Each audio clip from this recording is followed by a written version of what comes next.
morning guys! Welcome back again to my YouTube channel. So, sila mama, nasimba sila ngayon. Ako, muna ako. Magre-ready na ako ng mga panghanda namin mamaya kasi madami din yung lulutuin ko. Kaya hindi ako makakasimba. Gusto ko sana sumimba kaso mag-grocery pa rin si Marvin. So, ako yung may iwan dito. Madami pa. Pero si mama maaga siyang gumising kanina kasi ginayak na niya yung 5:30 ata gumising si mama. Ginayak na niya yung yung mga lulutuin daw. Ayun. Kaya ako, aayusin ko na yung mga lulutuin ko. Pag nag-start na magluto si mama dito mamaya, doon na lang siguro ako sa labas. Kasi may pinahiram sa akin si Tito Donner, yung landlord namin, na lutuan. Pwede daw namin gamitin. So, sa labas na lang, may lamesa naman sa labas, doon ko na lang itutuloy yung iba. Kung ano lang yung magagawa ko ngayon, iyon yung gagawin. Kung magsi-seafood boil ako, saka yung minahalang ko, yung lagi ko niluluto nung nasa kabilang bahay pa kami. Alam ko, hindi pa uli ako nakapagluto ng minahalang dito mula nung lumipat kami. Di pa ba? Di ko na maalala eh. So, ayun. Tapos, magsisisig din ako, guys. Konti lang naman yung namin. Ay, may bibili pa pala kami ng pizza mamaya sa Costco. Tapos, meron din kami, magagawa din ako chicken inasal. And, si Marvin, kukunin niya yung pork isaw dun sa North York. Magko-commute lang siya. Mga 1 hour na biyahe, tas 1 hour din pabalik dito. So, simulan na natin, guys. Ayan, guys, na-steam na ni mama tong hipon. Tapos, ito yung corn, tsaka yung patatas. Tapos, meron kami ditong wine ba to, be? Wine, galing kay Tita Remy to. Yan, nung nag-graduation ni Marvin yan. So, nagka-cut na ako ngayon ng ribs para to sa minahalang ko. Yung itak na yung ginamit ko, nahirapan ako sa kutsilyo. Ito, tatanggalin ko lang yung mga taba, hindi pala ito taba. Mga balat na mga nasa tabi. Gagawin ko yan, chicken oil. Ito naman yung pang chicken inasal, guys. Imamarinate ko na rin to. Bibili pa si Marvin ng isang plastic kasi 4 or 5 lang yung laman ng isang plastic ko. Konti lang. Bye! Mag-grocery na yan siya. Kunin niya yung isaw. Ingat, be! Guys, ito naman yung pangsisig namin. Ayan. Kulang pa nga ito. Bibili pa si Marvin. Isa lang yung binili niya kahapon. Nilagyan ko ng asin. Kinukuskusan ko muna siya. So, ayan guys. Nailabas na yung ibang mga gamit. Tinulungan ako ni Mama Aida ilabas to. Yung mga lulutuin natin. So, ayan, madaming bulaklak. Ayan, mamaya ayusin pa nila Tito yan. Kasi nasimba pa sila Tito. So, magsisimula na tayo. Cooking show. Wow, cooking show. Makapang tulog pa tayo, guys. Ang ganda talaga nitong pantulog na to. Bigay sa akin to. So, tara na. Simulan na natin mag-cut. Ayan. Ito, kumuha lang ako ng pinggan para paglagyan ng mga ikakat kong bawang sibuyas. Simulan na natin. Nag-cut na ako ng kakaunti pa lang. Ito, ang gagawin kong siling green na haba, tapos itong siling na pula, para to sa minahalang ko. Yung lagi kong niluluto, guys, nung nandun pa kami sa kabilang bahay. Gumagalaw. Mayroon kasi akong ginagamit na galing pa tong Pilipinas. Parang, hindi ko alam, tripod ba tawag dito. Kasi isang stand lang naman siya. Parang pang lamesa lang talaga. Gumagalaw.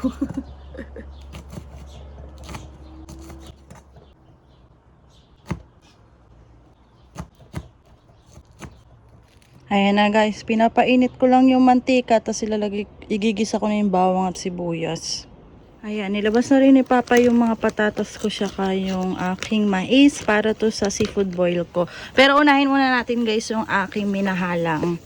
Ang gisa-gisa lang muna tayo. Ilagay ko na rin yung siling haba, saka yung siling pula. Kasi nga, mahalang ang ating lulutuin. Nilagay ko na yung ribs. Haluin na lang natin to guys. Hirap maghalo nito. Sige. Lagyan na. Nilagyan ko na ng Mang Tomas, guys. Tapos haluin ko to. So, lagyan ko to ng water. Ayan, naglagay na rin tayo ng Mang Tomas. Ay, ano pala to? Oyster sauce.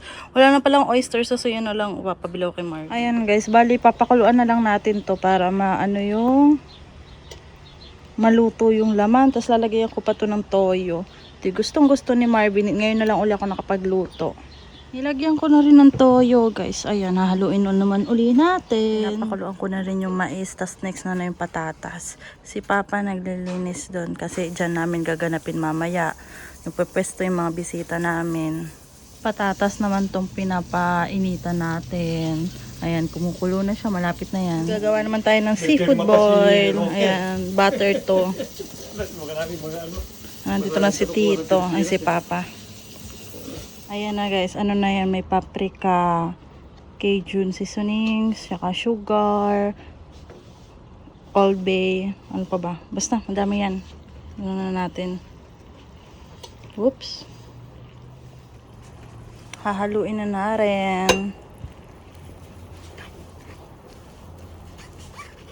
Hala, ang bango. Bango man nito, uy. Haluin lang natin ang haluin. Tapos ilalagay ko na mamaya yung ano, yung mga seafood. Ayun naman squid natin siya ay yung tahong. Ang dami naman yan. Okay na yan. Ito naman tayo guys sa hipon. Tinanggal ko muna yung sa pusit tsaka yung tahong. Walang shell yung tahong.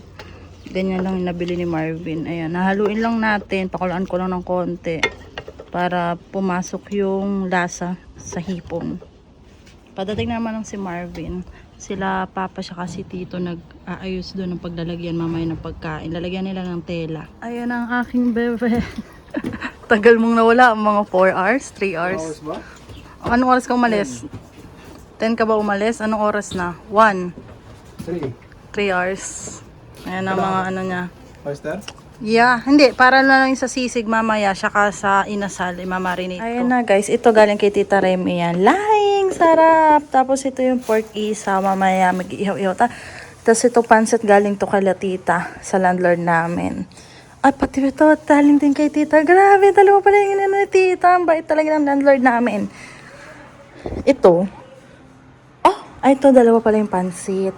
Ito na namin chicken. Saka ito yung minahalang ko. Dun si Tito. Ayun sa labas, si Tito Edwin. Di pa kami nakapag ano, kasi maaga pa naman. Si Tita. Hi, Tito! Naka-red! Tito, red, naka-red. Ayun pa guys, yung ayun, seafood boil. Ito yung inasal na minarinate ko. Ito. Ay, anong tawag dito, Papa? Apritada? Apritada to. Tapos ano, oo nga po, Tito. Guys, galing to kala Ate Maylin. Isang bag din to. Tapos galing to kala Tita Nancy. Kaila Kuya Jerry. Mga bigay po sa amin. Galing Ate Maylin. Kay Tita Nancy. Nandiyan na rin po yung mga klase ni Jan po sa labas. Apo, doon na tayo sa labas. Ha? Ay, doon na po sa labas, ma. Medyo nag-ano na rin. Ayan guys, si Ate Mai, si Tita Remy, si Tita Raquel. Nag-ayos na rin doon ng mga ano. Ayan, na yung kaklase ni Marvin. Magagayak lang kami guys. Say hi, Tita! With Tita Raquel naman. Happy birthday. Happy day. Thank you po. In the name of the Father, the Son, the Holy Spirit, amen. Dear Lord, thank you for this food we're about to eat. We are grateful for your provision. We ask that you would bless this food and continue to guide our family along your path. In the name of your Son, Jesus, amen. And the Father, the Son, the Holy Spirit, amen. Guys, ito ulit, may gift ulit kami galing kala Tita Raquel, kala Kuya Eugene ata to.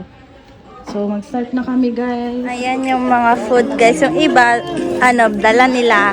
Yung mga bisita namin. Ito pa. Tapos meron din dito. Ay, hi! Hello! Ayan. Yung mga food dyan.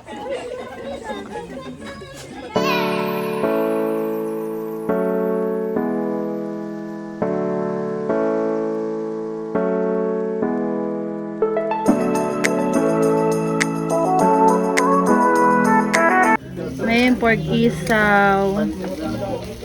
Si Kuya Jerry. Magbe-beer daw si Tito. Ay, buong buo, Kuya Ali, oh, buong buo. Hindi lang ulang. Guys, nandito na rin sila Tito Edwin. May dala silang cheesecake. Tapos yung in-order yung barbecue. Guys, nandito ako sa labas. Hinintay ko sila Kuya Chris. Kasi hindi sila makita ng pagpaparkan. Halos puno na kasi yung pagparkan dito sa may amin eh. Medyo malayo na, maglalakad na lang daw sila. Tapos sabi nga nila Kuya, anong dami daw. Sila Ate Mai, sila Ate Noel, sila, sino pa ba? Sila Kuya Eugene, sila Tita Nancy. Bye-bye po, thank you po. Ayan na, naubos na guys yung mga handa. Balot-balot. Ay, balot yan. Sharon. Ay, thank you po. Magka-birthday kayo? Galing. Thank you po, kuya. Ayan ang mga ano pa. Ate, hindi ka pa kumakain? Kumain ka. Oh, sinusubuan ka pa eh. Hindi ko makukuha na ako sige. Thank you po. Bye po. Ay, yung mga klase ni Marvin na. Nagbabalot na. Nagbabalot na sila. Zoomin mo. Ayun na. Saan pangalan mo yun, San? Saan pangalan? Balot na yung mga klase ni Marvin. Ay, dito pa. Oh, madami pa dito. Oh. Ayan na. Ang dami pang pagkain. Avery. Avery, do you want pizza? Wala ng battery. Do you want pizza? Wala ng battery. Ha? Wala na? Oo nga. Wow, may mga hawak pa rin, oh. Yung mga hawak, oh. Yes, model ng Sharon. Ate, damihan mo yung, ano mo, hakot mo, ha? Madami pa yan. Ayan. Uy, kuha pa kayo. Tita Raquel, bye-bye. Thank you pa. Apa. Ano pang gusto niya i-take out? Dessert po. Dessert. Ayun, dami pa, oh. Ba't ako tinuro? Ang dami pa. Ang dami dun, oh. Ayan sila Ate Ali. Sila Kuya Jerson nandito din. Ayan. Hi, Kuya Jerson. Ayan. Kasama yung family. Hi, Evan. Oy, buong buo. Kitang-kita si Kuya Ali, oh. Lasing na. Oy, Kuya Ali, magdadrive ka pa, ha? Tandaan mo, Highlander yung sasakyan mo, ba? Ay, Grand. Grand, sorry. Kailangan pala may Grand dapat. Page of cash na. Uy, bakit di pa kayo magbabalot? Soft drinks, beer. May beer pa ba? Ay, isa na lang pala, no? Ano rin yan. Buti nag-ano pa. Oo nga, yung mga bote. Ayun yung taho, guys. Taho, gawain ni Tita Remy. Ayan si Tita Remy. Nakilala ka na daw nila, tita. Yung lagi kong mini-mention. Ngayon pa lang ako kakain, taho. O, simula naman ang Sharon. Mag-smile ka muna daw, ate.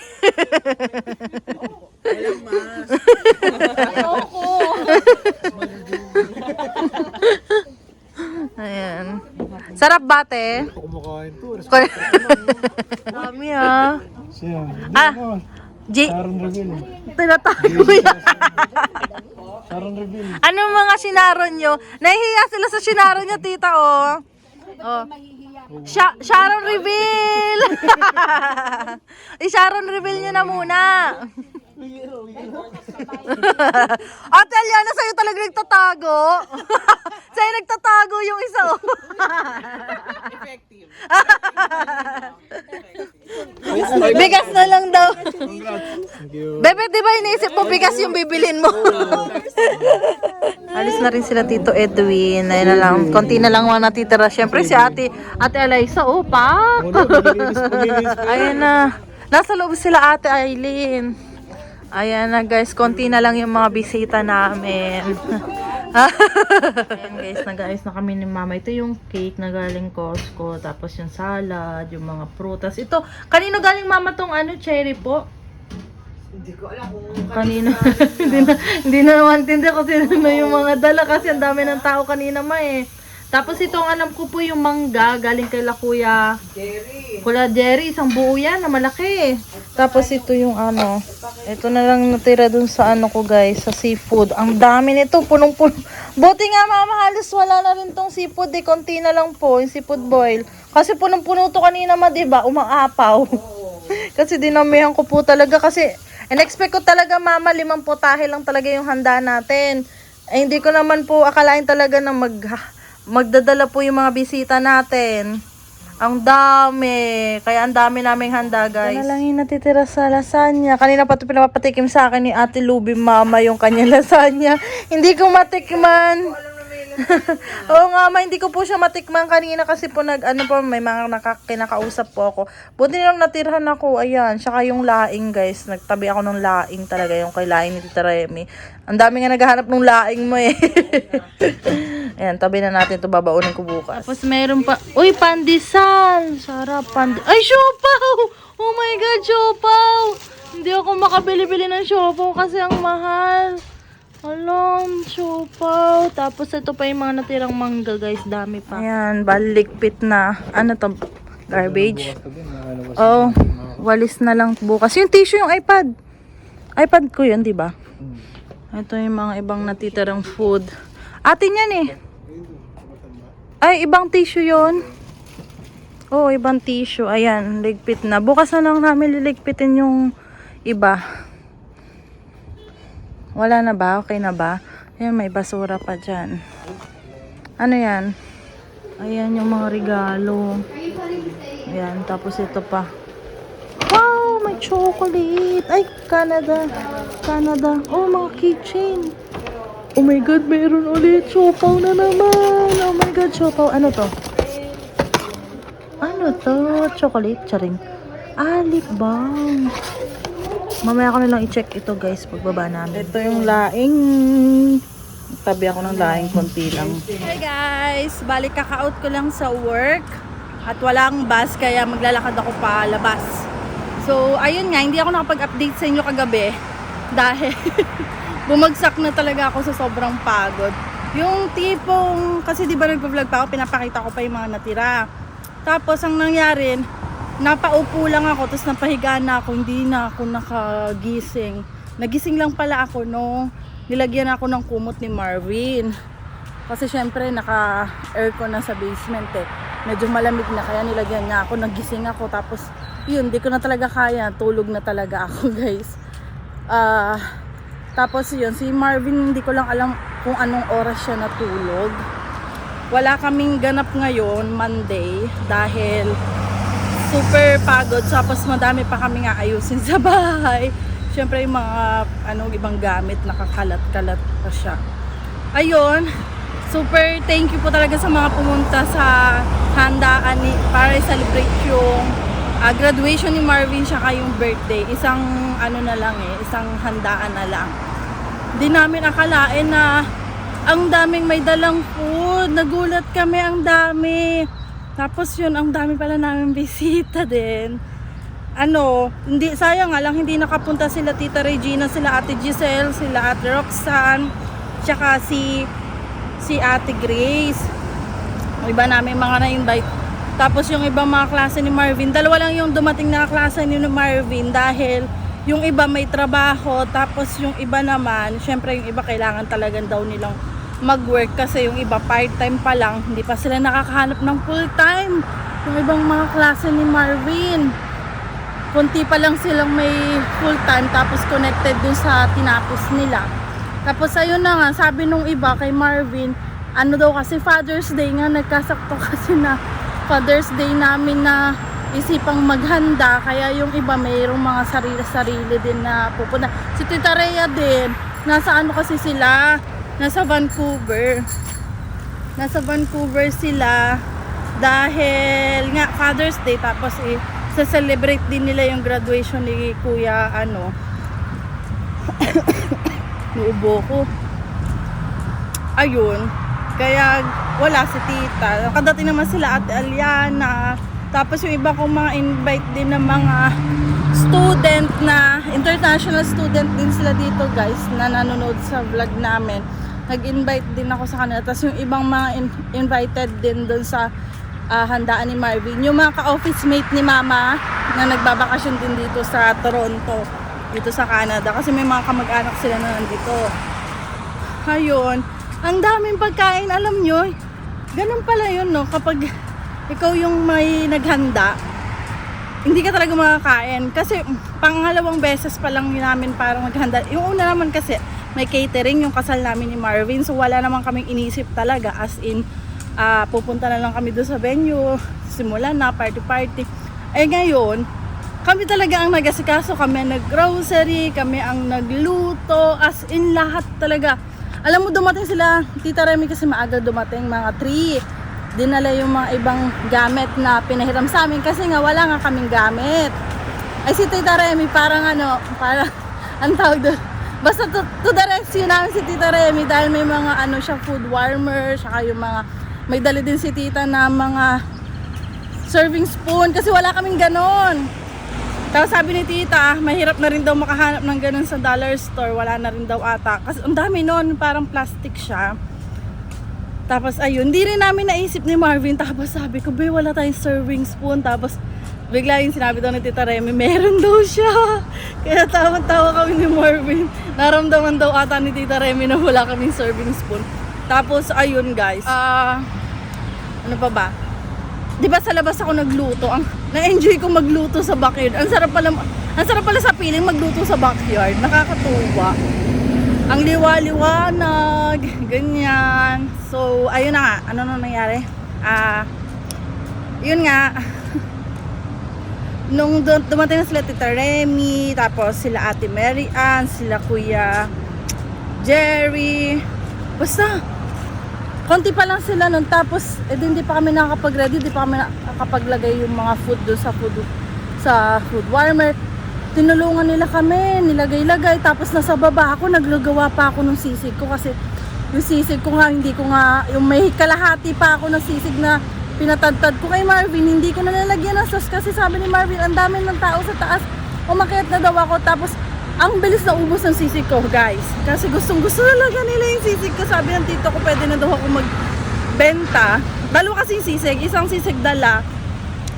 Sino nga ba nagdala ng sisig? Isang sisig na magdala, tapos yung isang sisig sa akin.